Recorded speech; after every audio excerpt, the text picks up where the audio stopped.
시골 작은 마을 허름한 초가집에서 아이 울음소리가 터져 나왔습니다. 산파가 갓 태어난 아이를 받아들고는 한숨을 내쉬었습니다. 아이고 얘는 왜 이렇게. 말끝을 흐리는 산파의 표정이 어두워졌습니다. 아버지는 딸아이를 조심스레 안아들었습니다. 눈은 너무 작고 코는 뭉툭했으며 입술은 두껍게 튀어나와 있었습니다. 그러나 아버지는 딸의 이마에 입을 맞추며 속삭였습니다. 우리 순분아 아빠 딸이야. 순분이 자라면서 마을 사람들의 수군거림은 끊이지 않았습니다. 저 집 딸 참 안 됐어. 부모는 괜찮은데 애가 왜 저리 나왔을까? 커서 시집은 가겠나 몰라.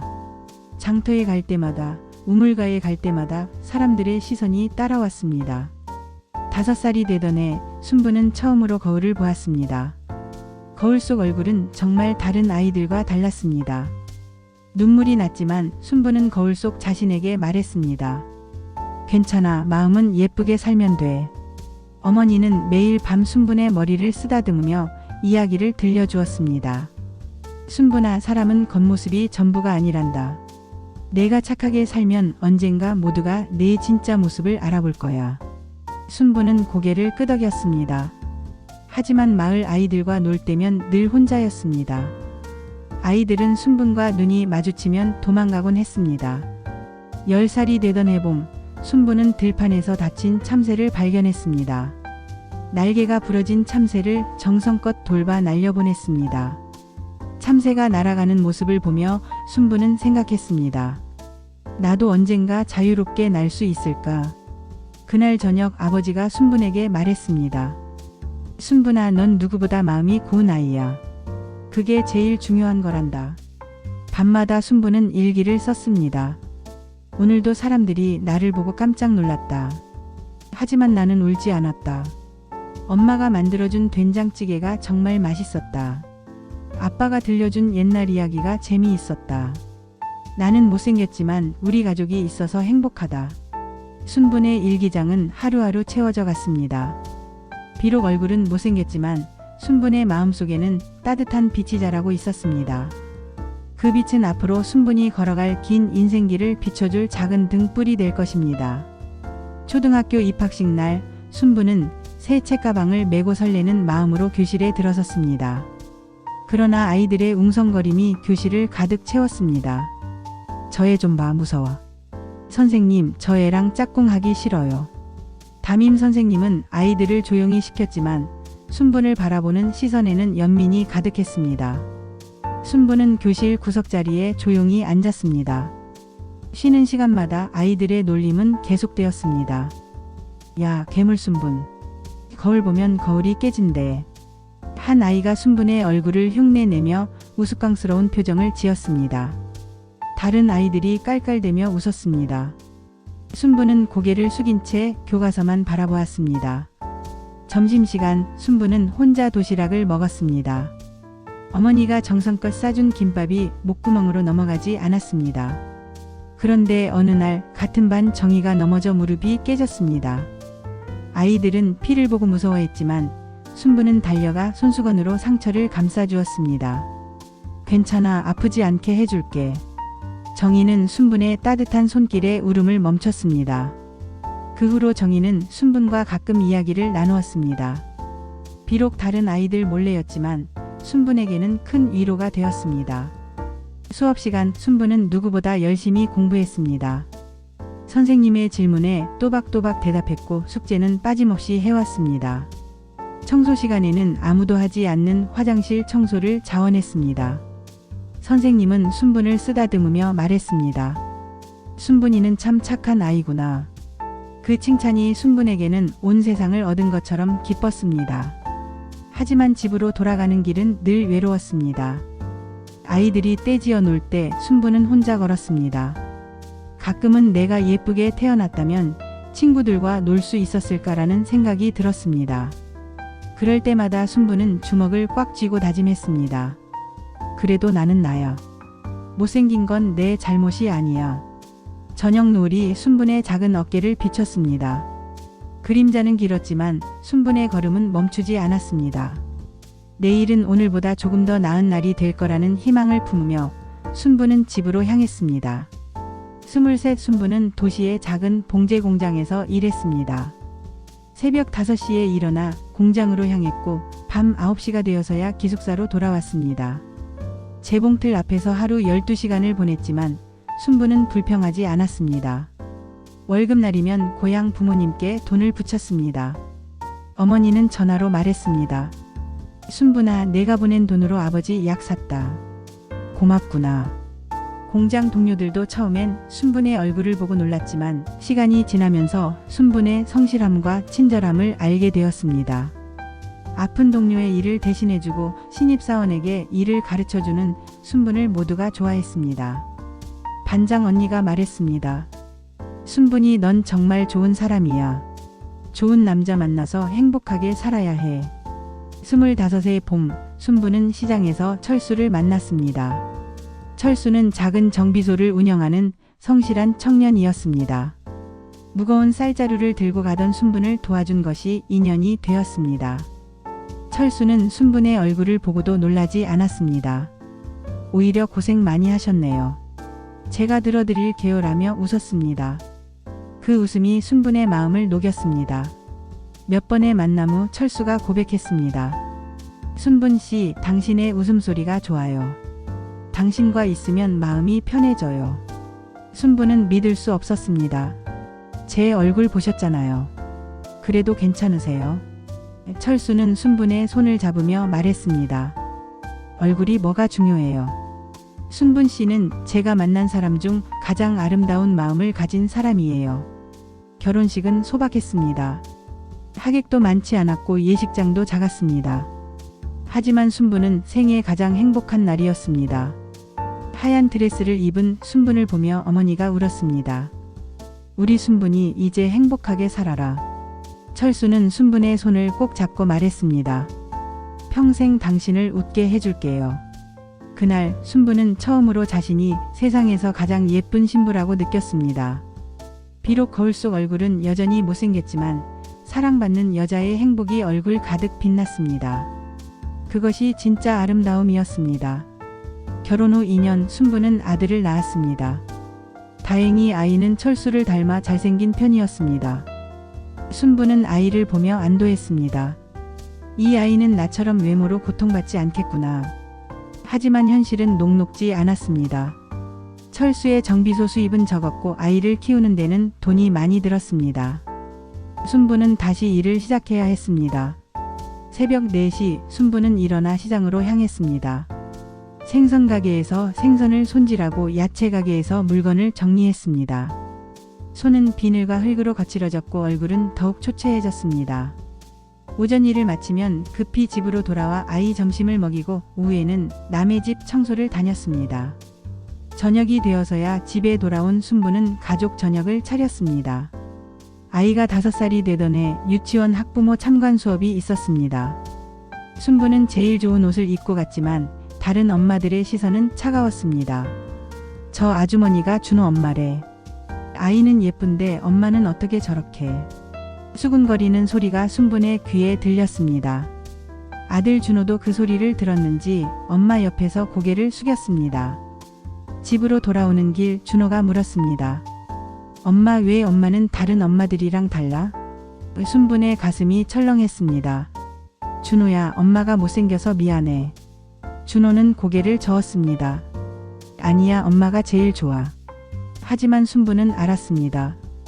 아이도 곧 엄마의 얼굴이 부끄러워질 거라는 것을. 그날 밤 순부는 거울 앞에 섰습니다. 고된 삶에 찌든 얼굴은 더욱 못생겨 보였습니다. 주름이 깊어졌고 피부는 거칠었습니다. 그래도 순부는 포기하지 않았습니다. 아들을 위해, 가족을 위해 살아야 했습니다. 철수가 다가와 순분을 안았습니다. 당신 고생 많아. 내가 더 잘 벌어야 하는데. 순부는 남편의 품에서 눈물을 흘렸습니다. 비록 가난하고 힘들지만 이 작은 행복을 지키고 싶었습니다. 내일도 새벽 시장으로 나가야 합니다. 하지만 오늘 저녁 가족이 함께 먹는 따뜻한 밥 한 끼가 순분에게는 온 세상이었습니다. 준호가 초등학교 3학년이 되었습니다. 공부도 잘하고 운동도 잘하는 준호는 반에서 인기가 많았습니다. 하지만 한 가지 고민이 있었습니다. 친구들이 가끔 엄마 이야기를 꺼낼 때마다 가슴이 철렁했습니다. 우리 엄마 진짜 예뻐라고 거짓말을 하는 자신이 싫었지만 진실을 말할 용기는 없었습니다. 어느 날 학교 운동회가 열렸습니다. 모든 학부모가 참석하는 큰 행사였습니다. 준호는 엄마에게 거짓말을 했습니다. 엄마, 부모님 안 와도 돼. 선생님이 그러셨어. 하지만 순부는 아들의 운동회를 놓칠 수 없었습니다. 몰래 운동장 구석에서 아들의 달리기를 지켜보았습니다. 준호가 1등으로 들어오자 순부는 너무 기뻐 박수를 쳤습니다. 그때 준호의 친한 친구 민수가 순분을 발견했습니다. 아줌마, 준호 엄마 맞으세요? 순분이 고개를 끄덕이자 민수는 큰 소리로 외쳤습니다. 야, 준호야. 내 엄마 오셨어. 모든 아이들의 시선이 순분에게 쏠렸습니다. 그리고 곧 웅성거림이 시작되었습니다. 헐, 대박. 준호 엄마 진짜야? 아이들의 표정에는 놀라움과 조롱이 섞여 있었습니다.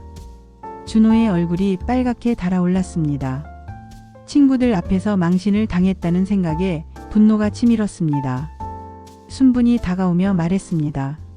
준호야, 1등 했구나. 엄마가 도시락. 그 순간 극도의 수치심에 사로잡힌 준호는 자신도 모르게 손을 들었습니다. 오지 말라고 했잖아요. 찰싹. 준호의 손이 엄마의 뺨을 때렸습니다. 운동장이 순간 조용해졌습니다. 준호도 자신이 한 행동에 놀랐습니다. 하지만 친구들의 시선이 무서워 더 크게 외쳤습니다. 이 아줌마 누구예요? 모르는 사람이에요. 순부는 뺨을 감싸쥔 채 아들을 바라보았습니다. 아들의 눈에는 두려움과 부끄러움이 가득했습니다. 순부는 그 마음을 이해했습니다. 자신도 어린 시절 그런 마음을 알았으니까요. 조용히 고개를 숙인 순부는 도시락을 땅에 내려놓고 돌아섰습니다. 걸음걸이는 평소보다 느렸고 어깨는 축 처져 있었습니다. 준호는 엄마의 뒷모습을 바라보며 서 있었습니다. 가슴 속에서 무언가가 부서지는 소리가 들렸습니다. 그날 밤 준호는 저녁을 먹지 않고 방에 들어갔습니다. 이불을 뒤집어 쓰고 울었습니다.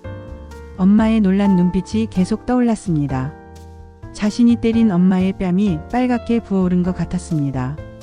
내가 왜 그랬을까? 엄마한테 왜 그랬을까? 후회가 밀려왔지만 이미 늦었습니다. 밖에서 아빠와 엄마의 대화 소리가 들렸습니다. 순분 많이 아팠지? 아니야, 괜찮아. 준호도 힘들었을 거야. 다음 날 아침, 순부는 평소처럼 아침밥을 차렸습니다. 준호야, 밥 먹자.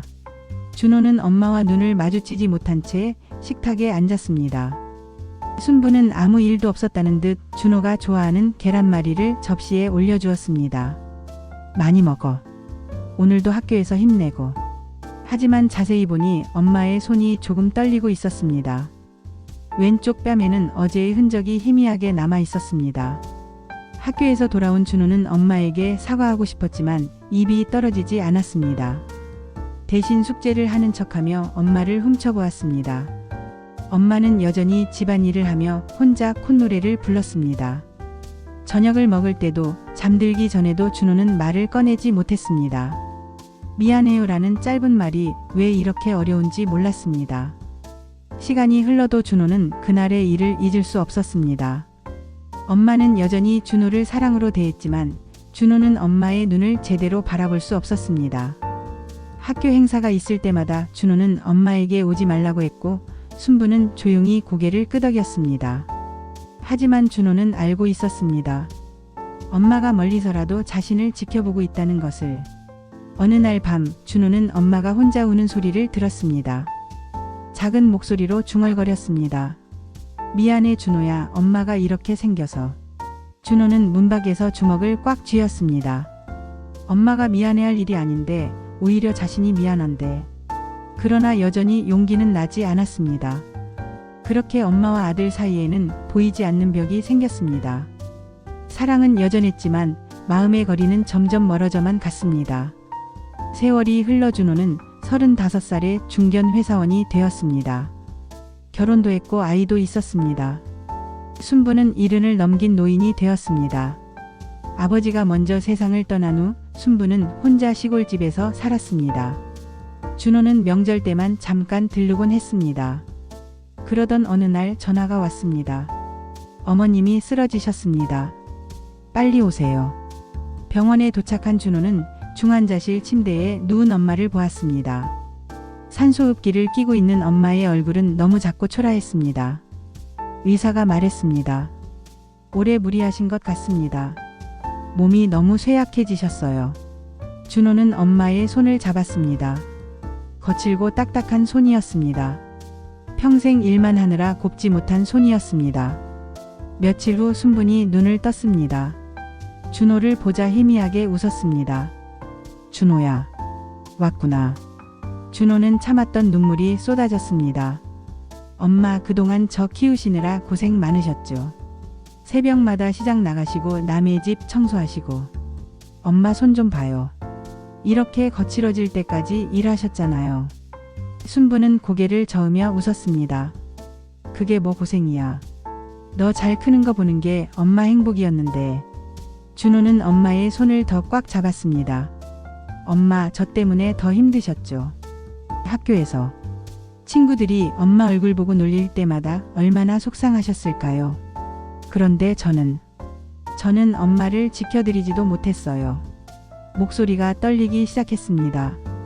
운동의 날 기억나세요? 제가 엄마를. 준호는 말을 잇지 못하고 흐느꼈습니다. 순부는 아들의 손을 어루만졌습니다. 그날 말이구나. 엄마는 다 이해해. 내가 얼마나 당황했을까. 준호가 고개를 들어 엄마를 바라보았습니다. 엄마 왜 그때 저를 용서했어요? 왜 아무 말도 안 했어요? 순부는 힘겹게 아들의 손을 잡으며 말했습니다. 그날 내가 나를 때렸을 때 엄마도 아팠어. 하지만 내가 더 아팠을 거야. 친구들 앞에서 못생긴 엄마 때문에 창피했겠지. 그래도 넌 내 아들이었으니까. 내가 못생겨서 내가 받은 상처를 생각하면 엄마는 100번이고 맞을 수 있어. 준호는 오열했습니다. 엄마 제가 나쁜 놈이에요. 엄마를 부끄러워했어요. 용서해 주세요. 순부는 떨리는 손으로 아들의 머리를 쓰다듬었습니다. 준호야, 엄마는 내가 잘 자라준 것만으로도 고마워. 내가 행복한 게 엄마의 행복이야. 그것이 엄마와 나눈 마지막 대화였습니다. 다음 날 새벽 순부는 조용히 눈을 감았습니다. 준호의 손을 잡은 채로 평화로운 얼굴이었습니다. 평생 못생긴 얼굴로 받은 상처를 안으로만 삼키고 끝까지 아들을 사랑한 어머니였습니다. 장례식장은 조용했습니다. 찾아오는 사람도 많지 않았습니다. 준호는 영정사진 앞에 앉아 엄마의 얼굴을 바라보았습니다.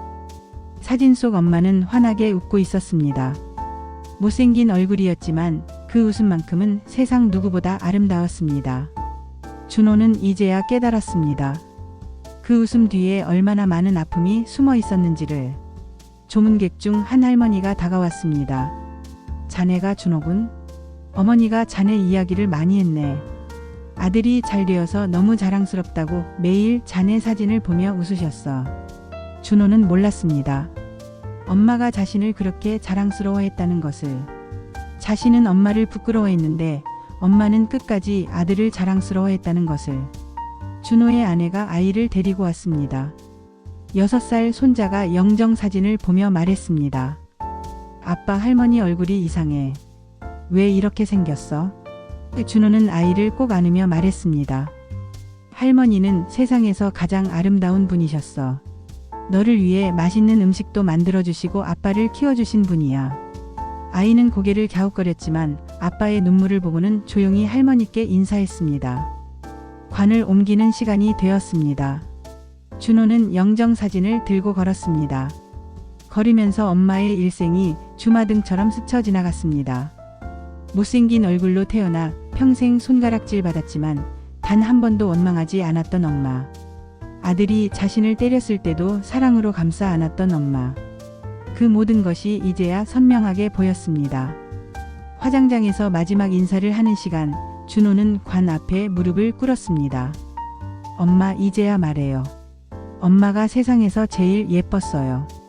그 얼굴로 우리를 지켜주셨잖아요. 못생긴 게 아니라 사랑으로 빛나는 얼굴이었어요. 제가 너무 늦게 알았어요. 죄송해요. 그리고 고마워요. 관이 화로 속으로 들어가는 순간 준호는 마지막으로 속삭였습니다. 엄마, 다음 생에는 세상에서 가장 예쁜 얼굴로 태어나세요. 그래서 아무도 엄마를 아프게 하지 못하게요. 하지만 엄마가 어떤 모습이어도 저는 엄마를 알아볼 거예요. 그 따뜻한 마음을 알아볼 거예요. 집으로 돌아오는 차 안에서 준호는 아들에게 말했습니다. 우리 할머니 이야기를 들려줄게. 할머니는 말이야, 얼굴은 예쁘지 않았지만 마음이 세상에서 가장 예쁜 분이셨어. 그리고 그게 진짜 아름다움이란다. 아이는 아직 이해하지 못했지만 언젠가는 알게 될 것입니다. 진정한 아름다움이 무엇인지를. 순분의 이야기는 끝났지만 그녀가 남긴 사랑은 영원히 이어질 것입니다. 사람은 얼굴로 태어나지만 인생은 얼굴이 아닌 마음으로 완성됩니다. 못생긴 얼굴로 태어났지만 가장 아름답게 살다 간 한 여인의 이야기. 그것이 순분의 일생이었습니다.